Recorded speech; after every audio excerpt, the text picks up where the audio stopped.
안녕하십니까. 자, 이번 강의는 페이지 353페이지입니다. 챕터 5 해가지고 담보물권이 나오고요. 담보물권에서는 우리가 유치권, 질권, 저당권 이렇게 세 개의 권리를 하게 되는데, 일단 출제 경향은요, 유치권 한 문제, 저당권 한 문제 이렇게 돼요.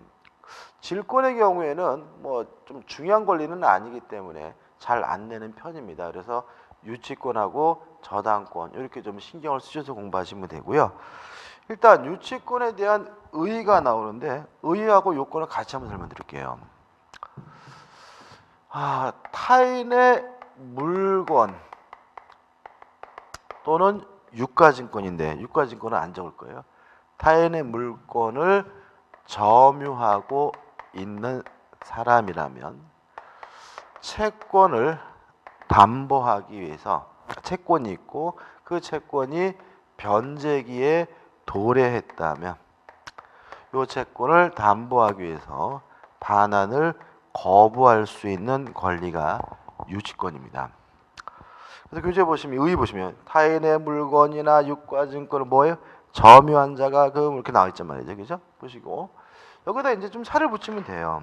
첫째, 유치권의 객체는 타인의 물건입니다. 따라서 부동산일 수도 있고 부동산일 수도 있습니다. 두 번째, 타인의 소유해야 됩니다.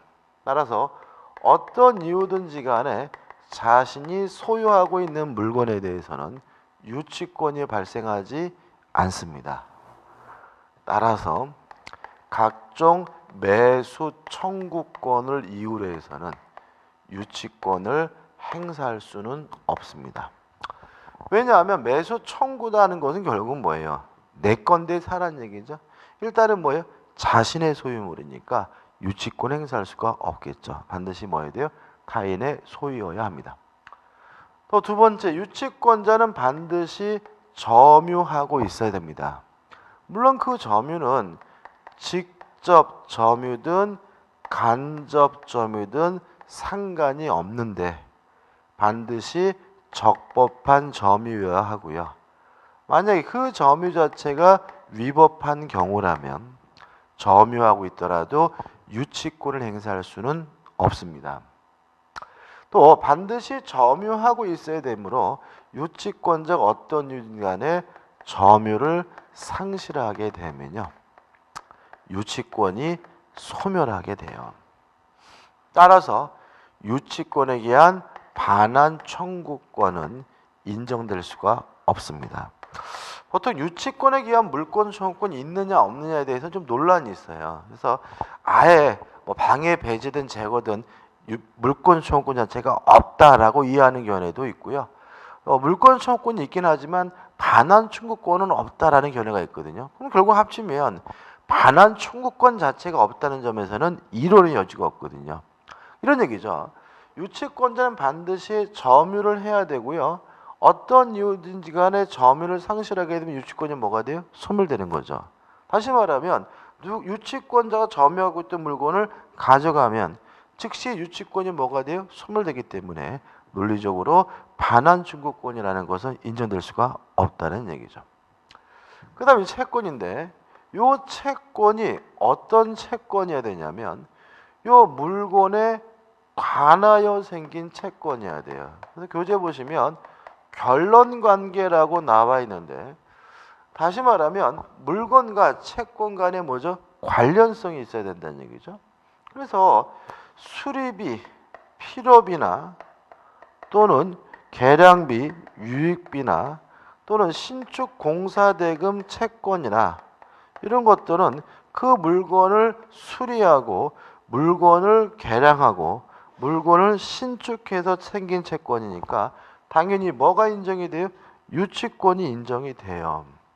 그렇지만 임차 보증금이다 또는 권리금이다 또는 매매 대금이다, 이런 것들은 임대차나 매매라는 쌍무 계약에서 의해서 인정되는 채권이지 그 물건에 관해 생긴 채권은 아니기 때문에 유치권이 성립되지 않는다는 게 우리 통솔이고 판례 입장인 거죠. 그래서 뭐 이해하려고 하면 또 한도 끝도 없으니까 그냥 외우세요. 보증금이나 권리금이나 매매대금은 목적물에 관해서 생긴 채권이 아니기 때문에 유치권이 성립되지 않는다. 좀 기억하시고, 또 유치권이 성립되려면 반드시 변제기에 도래해야 됩니다. 따라서 아직 변제기가 도래하지 않았다면 뭘 행사할 수 없죠? 유치권 행사할 수가 없는 거고요. 또 반환을 거부할 수가 있습니다. 그럼 여기서 이제 문제가 되는 것은 유치권을 이유로 직접 변제를 청구할 수 있느냐? 없다라는 게 우리 판례 입장입니다.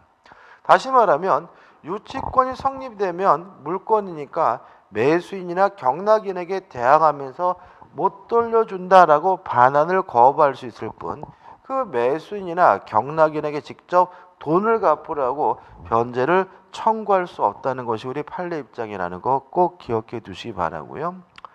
두 번째, 만약에 돈을 못 받는다면 경매할 수는 있어요. 그렇지만 우선 변제권은 인정되지 않는다는 거 꼭 기억해 두시기 바라고요. 그 다음에 목적물로부터 과실을 수취했을 때 과실수취권이 있느냐, 이 문제에 대해선 대단히 논란이 있긴 하지만 그냥 우리는 있다라고 좀 기억해 두시면 됩니다. 그래서 없느냐 있느냐 물으면 어떻게 해요? 있다죠. 이 정도 여러분들이 필수적으로 반드시 기억해야 될 내용인 거죠. 그래서 교재 보시면은 의에 나와 있고 법적 성질 해가지고 우선 변제권과 물상대의성이 없다는 거 좀 기억해 두시고, 그 외에 부정성, 수반성, 불가분성을 갖습니다. 부정성이란 말이 뭐예요? 채권이 주된 권리고 담보물권 유치권은 뭐죠? 종된 권리니까 채권이 소멸하면 유치권도 소멸되고 채권이 이전되면 유치권도 쫓아간다. 이게 뭐예요? 부정성, 수반성이고요. 불가분성은 이런 얘기입니다. 전액 변제할 때까지 유치권은 목적물 전부에 그 효과가 미친다는 거죠. 다시 말하면 1억을 담보하기 위해서 유치권 행사 중인데 5천만 원만 갚았어요. 그렇다 그래서 유치권이 반으로 줄은 것은 아니고 여전히 전체에 대해서 그 효력이 있다는 얘기고요. 그 다음 넘겨보시면 동시이해 항변권과의 비교는 나중에 채권법 강론에서 동시이해 항변권까지 공부하시고 비교하시되, 가장 기본적인 생각은 유치권은 물권이지만 동시이해 항변권은 물권이 아니다라는 생각을 가지고 한번 보시면 돼요. 그 다음 유치권에 성립해가지고 우측에 자칫하단부터 유축까지 내용이 어떻게 쭉 나와 있는데, 제가 먼저 열심히 설명드린 내용이니까 한번 좀 쭉 보시기 바라고, 356페이지 오시면 유치권에 효력해가지고 1번 목적물을 뭐 할 수 있어요? 유치할 수 있다. 다시 말하면 반환을 거부할 수가 있다는 거거든요. 근데 여기서 교재에서 이제 조심할 것이 뭐냐면, 교재 나와 있는 얘기인데, 임차인이 예를 들어서 필요비 유입비를 이유로 유치권을 행사하고 있을 때 원래의 목적대로 계속 사용하는 것이 가능하냐, 이 문제에 대해서 사용 수익하는 것이 가능하다는 것이 우리 판례 입장입니다. 왜냐하면 임차인이 원래 목적대로 사용하는 것은 일종의 뭐로 이해하냐면 보존 행위로 이해를 하거든요. 다만 주의하실 것은 임차인이 원래 목적대로 사용하더라도 차임은 지급을 해야 합니다. 만약에 차임을 지급하지 않는다면 그 사용이익은 부당이득으로서 반환을 해줘야 된다는 거 좀 꼭 기억해 두시기 바랍니다. 교재 그런 내용이 나와있죠, 그죠?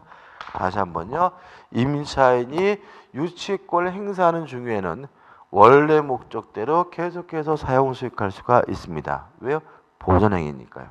다만 차임은 주장 지급해야 되고, 만약에 원래 목적대로 사용 수익하는 데도 불구하고 차임을 지급하지 않는다면 부당이득으로서 그 이익을 반환해 줘야 됩니다. 끝이죠.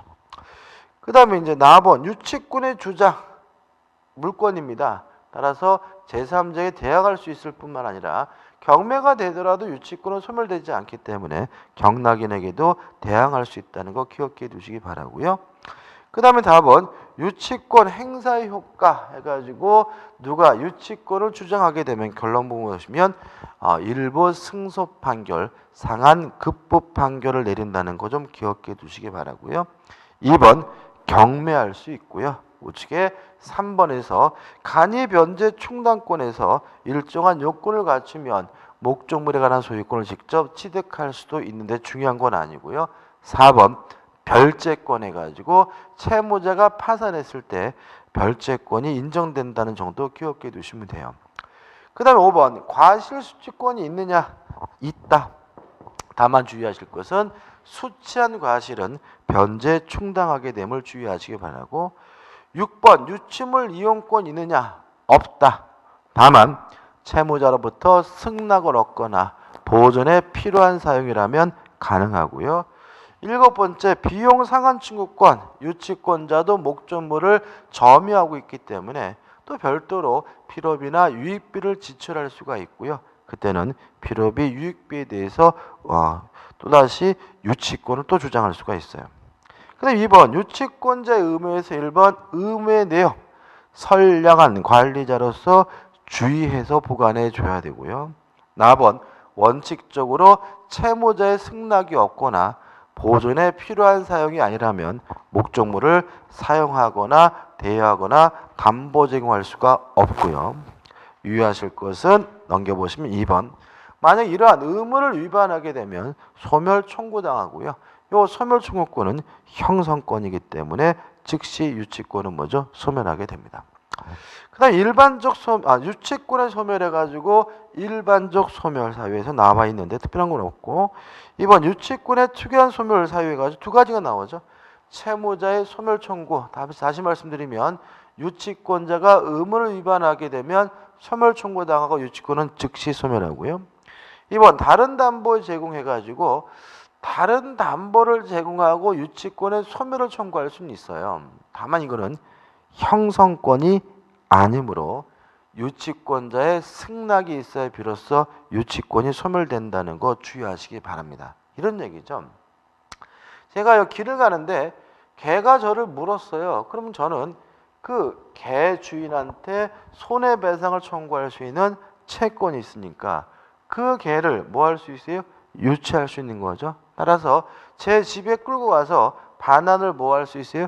거부할 수가 있는데 그날 밤 개 주인이 찾아와가지고 막 울면서 우리 강아지는 내 자식과 같은 강아지이기 때문에 이놈 없으면 나는 하룻밤 너 산다고 막 징징대면서 그럼 대신 고양이라도 줄 테니까 개를 돌려주죠.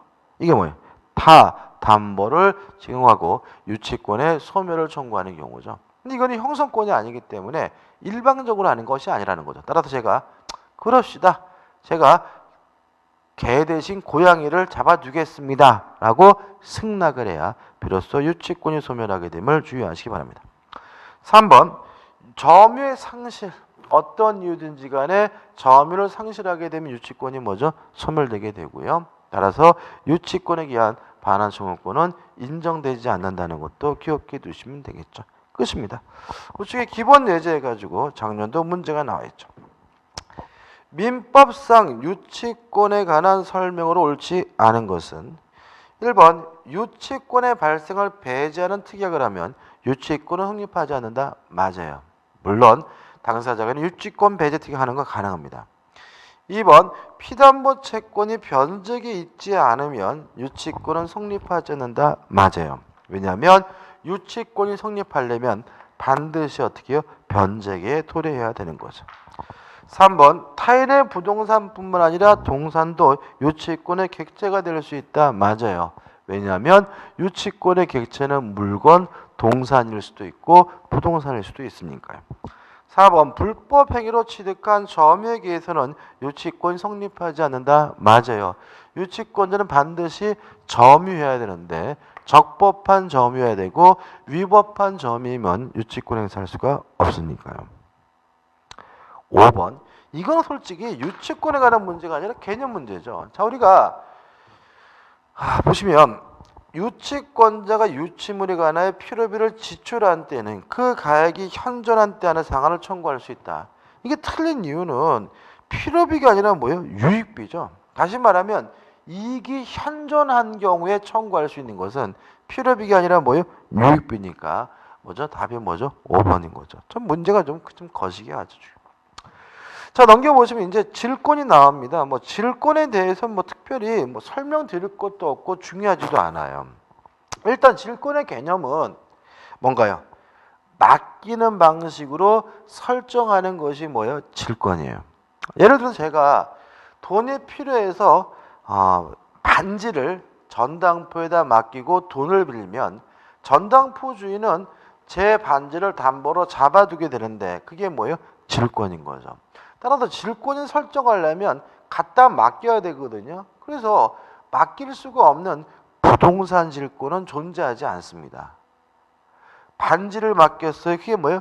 동산 질권이고요. 또 아니면 차용증이나 채권 증서나 상품권을 맡겼다 그러면 뭐예요? 권리 질권인 거죠. 그래서 우리가 맡기는 방식으로 설정해야 되므로 동산 질권이나 권리 질권은 존재하지만 부동산 질권은 존재하지 않음을 주의하시기 바라고요.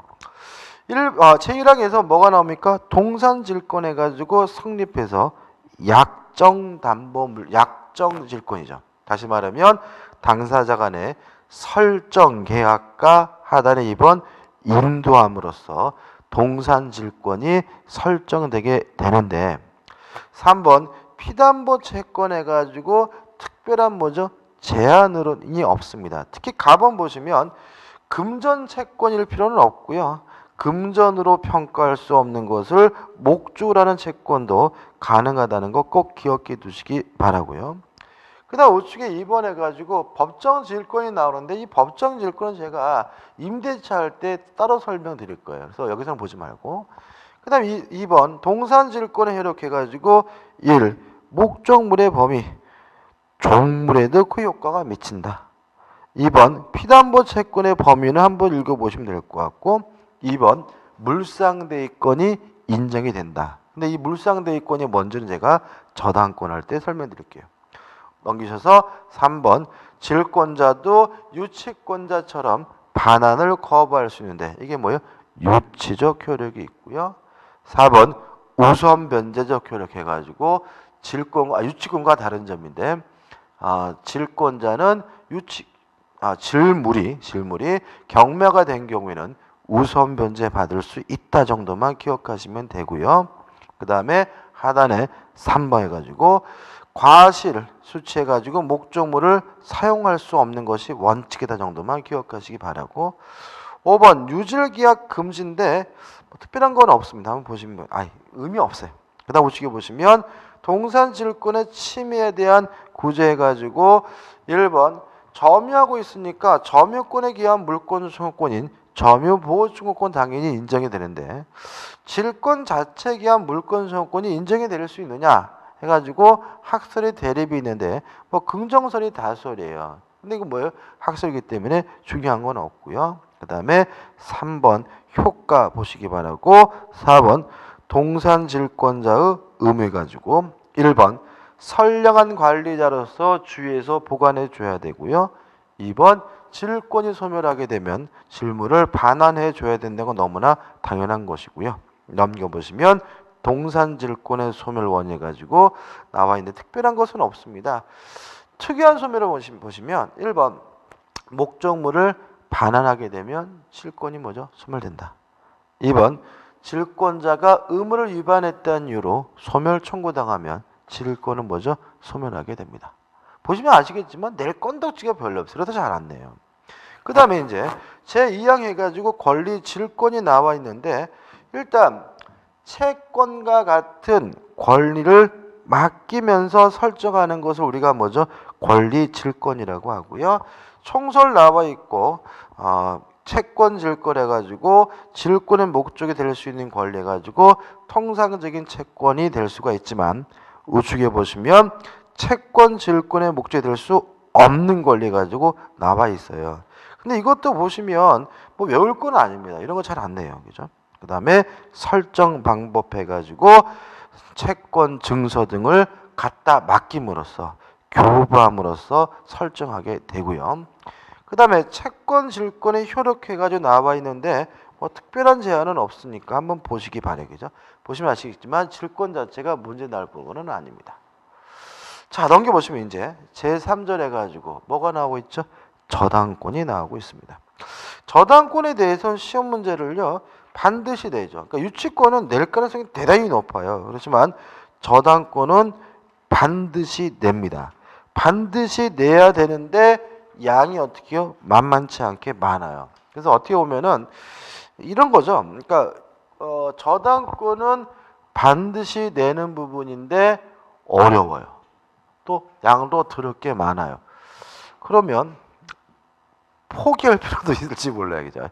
이런 말씀 드리면 죄송한데 제가 강의하는 입장에서 포기란 말을 함부로 하는 게 좀 어려운데 왜냐하면은 우리가 안정적으로 평균 몇 점을요? 60점. 60점은 좀 째니까 한 65점을 세 과목 평균이 확보해야 되는데 괜히 뭐 공부한다고 맞힐 것도 아닌데도 불구하고 시간 투자 엄청 많이 해가지고 맞히면 좋은데 그거 틀리면 또 의미가 없거든요. 그래서 만약에 나는 저당권을 강의를 들어보니까 와 도대체 뭔 소리인지 모르겠다라고 한다면 뭐 어떻게 해요? 빼고 해도 괜찮습니다. 어차피 저당권에서 뭐 4-5문제 나오는 게 아니라 나야 봐야 한 문제 정도. 특히 작년에는 또 특이하게도 한 문제도 안 냈단 말이죠. 그죠? 그래도 중요합니다. 아마 올해는 나올 거예요. 일단 서술에서 저당권의 의의가 나오죠. 뭐 의의는 간단합니다. 설정계약과 등기함으로써 우선 변제받을 수 있는 담보물권이 저당권인데 이번 저당권의 법적 성질해 가지고 대표적인 뭐죠? 약정담보물권입니다. 기억해 두시고 우측에 보시면 통효성 해가지고 채권이 있어야지만 저당권이 존재할 수 있다. 부정성. 채권이 이전되면 저당권이 쫓아간다. 수반성. 전액 변제할 때까지 목적물 전부에 대해서 그 효력이 미친다. 불가분성. 그 다음에 물상대위성 아직 설명 안 드려도 좀 이따 보자 말이죠. 그 다음 저당권이 성립해가지고 약정담보물것이 원칙입니다. 따라서 설정계약과 등기함으로써 성립하는데 좀 생각해 볼 것은 설정계약의 당사자예요. 보자고요. 우리 갑에게요 1억을 빌려줘서 1억을 받을 돈이 있는 채권자고 갑은 뭐죠? 채무자. 그죠? 일단 냅두고. 자, 저당권 설정계약은 누구하고 누구 하는 거냐면 저당권자와 저당권 설정자가 설정 계약을 하고 등기함으로써 성립하는 물건이 뭐죠? 저당권이죠. 원칙적으로 채권자와 저당권자는 같은 사람이어야 합니다. 왜요? 부정성, 수반성 때문에. 채권이 소멸하게 되면 저당권도 뭐죠? 소멸하고요. 채권이 이전되면 저당권도 뭐죠? 쫓아가니까. 채권자와 저당권자는 같은 사람이어야 되겠죠. 그렇지만 저당권 설정자는 채무자일 수도 있고 제3자일 수도 있고요. 만약에 제3자가 저당권 설정자라면 이 사람은 우리가 뭐라 하느냐면 물상 보증인이라고 하는 거죠. 예를 들어서 아들이 돈을 빌리면서 자기 아파트에다가 저당권 설정했다면 채무자가 저당권 설정자고요. 만약에 아들이 담보를 설정한 아파트가 없어가지고 아버지한테 부탁해가지고 아버지 담보 좀 설정해 주세요 해가지고 아버지가 담보 설정해 줬다면 제3자가 저당권 설정하는데 그런 사람 우리가 뭐라 그래요? 물상 보증인이라고 하는 거죠. 그래서 조심할 것은 항상 우리가 저당권 설정자를 채무자로 한정해서 이해하시는 경향이 있는데 채무자뿐만 아니라 제3자도 저당권 설정자가 될 수 있다는 점은 조심하시기 바랍니다. 그 다음에 2번 등기해가지고 가번 등기사항은 의미가 없고 나번 등기 관련 문제 해가지고 저당 등기가 불법으로 말소된 경우거든요. 일단 기억할 것은 저당권을 취득하려면 등기를 해야 돼요. 다만 그 등기가 불법으로 말소가 됐더라도 저당권은 아직 소멸된 것이 아니기 때문에 여전히 저당권자는 말소 회복 등기를 청구하는 것이 가능하고요. 유의하실 것은 만약에 말소된 상태에서 경매가 진행됐다면 저당권도 소멸된다는 거 좀 주의하시기 바랍니다. 그 다음 2번 무효등기 유용. 유용이라는 말은 재활용이라는 거거든요. 다시 말하면 저당권 등기가 무효인 경우에 유용, 재활용할 수 있느냐? 있다. 다만 제3자의 권리를 침해하지 못하고요. 또 소급하지 않는다는 것만 주의하시면 되겠죠. 그 다음 넘겨보시면 저당권의 객체가 나와 있는데 민법상 인정하는 것만 기억하시면 돼요. 교재에서 5번째를 보시면 민법이 인정하는 저당권의 객체는 부동산과 지상권, 전세권입니다. 다시 말하면 부동산과 같은 물건에만 설정할 수 있는 것이 아니라 지상권, 전세권과 같은 권리에도 저당권을 설정할 수 있다는 거 주의하시기 바랍니다. 3번 피담보 채권 아무런 제한이 없습니다. 다시 말하면 가번 꼭 금전 채권일 필요는 없고요. 또 나번 미래 채권이나 불확정한 채권도 상관이 없습니다. 다시 말하면 저당권에 의해 성립되는 피담보 채권은 아무런 제한이 없다라고 기억하시면 돼요. 그다음 2번 저당권의 특수한 성립해가지고 1번 임차 지상의 건물에 대한 법정 저당권이 나오죠. 자, 이런 문제입니다. 토지 임대차 계약을 하고 임차인이 건물을 신축했어요. 근데 이 인간이 차임을, 지료를 지급하지 않는다면 2년분의 채권을 위해서 임대인은 임차인 소유 건물을 압류할 수가 있는데 이걸 우리가 뭐라 하냐면 법정 저당권이라고 합니다. 다시 한번 2년이라는 건 중요하지 않고 다시 한번요. 토지 임대인이 연체 차임을 이유로 임차인 소유에 몰려 건물을 압류할 수 있는데 이게 뭐라고요? 법정 저당권. 주의할 점은 법정 저당권, 법률 규정에 의한 저당권이니까 뭐 할 필요 없어요? 등기할 필요가 없죠. 다만 건물과 같은 부동산을 압류하려면 압류 등기는 필요하다는 거 주의하시기 바랍니다. 2번 부동산 공사 수급인의 저당권 설정 청구권이 나와 있는데 이런 문제입니다. 만약에 제가 도급계약에 의해서 건물을 지어줬는데 건축주인 도급인이 공사대금을 지급하지 않는다면 수급인은 저당권을 설정해달라고 뭐 할 수 있어요? 청구할 수 있다는 얘기죠. 근데 주의하실 것은 이 부동산 공사 수급인의 저당권 설정 청구권은 형성권이 아니라는 점입니다. 따라서 일방적으로 행사하는 것도 아니고요. 도급인으로부터 승낙을 얻고 설정 등기까지 해야 비로소 뭐죠? 저당권을 갖게 된다는 거 꼭 기억해 두시기 바랍니다. 솔직히 보시면 기본 예제. 작년에 시험에 나왔었네요. 저당권에 관한 설명으로 옳지 않은 것은 1번 저당권이 성립된 후 저당권 설정 등기가 불법으로 말소되면 저당권은 소멸한다. X가 되는 거죠. 다시 말하면 불법으로 말소가 됐더라도 저당권은 아직 소멸되지 않았으므로 여전히 말소 회복 등기가 가능하죠. 답은 1번이죠. 2번 저당권은 그 담보한 채권과 분리하여 타인에게 양도하거나 다른 채권에 담보를 하지 못합니다. 왜요? 부정성 수반등 때문에. 3번 부동산은 물론이고 등록된 자동차 등기된 선박도 저당권을 취해될 수가 있다. 맞는 지문도 중요하진 않고요. 4번 저당권 설정 합의가 있더라도 그 저당권 설정 등기에 되지 않으면 저당권은 성립하지 않는다. 맞죠?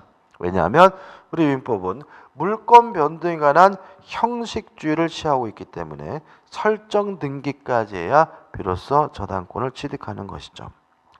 5번 토지를 목적으로 그 저당권을 설정한 후 설정권자가 그 토지 건물을 축조한 때 저당권자는 토지와 함께 그 건물의 경매를 청구할 수 있다. 맞는 지문이고 이걸 우리 뭐라 그러냐면 일괄 경매 청구권이라고 하는데 중요하거든요. 좀 이따 우리가 자세히 설명을 드릴 거예요. 3번 저당권에 이렇게 해가지고 1번 피담보 채권의 범위가 나옵니다. 일단 저당권에 의하여 담보되는 채권, 피담보 채권은 원본, 원금뿐만 아니라 이자, 위약금, 또 제때 돈을 주지 않아서 발생한 지연 손해금, 지연 배상금이죠. 지연 배상금. 또 돈을 주지 않아서 경매를 했어요. 경매 비용, 실행 비용도 저당권에 의하여 담보가 됩니다. 유의하실 것은 원본 이자 위약금이 저당권에 의하여 담보가 되려면요. 반드시 등기가 필요하고요. 지연 배상금이나 실행 비용은 등기 없이도 저당권에 의해서 담보가 됩니다. 근데 시험이 잘 나오는 게 뭐냐면 요 지연 배상금은 1년분에 하나여 담보가 된다는 거 꼭 기억해 두시고요. 비교할 것은 이자는 아니에요. 이자는 뭐죠? 무제한인 거죠. 그죠?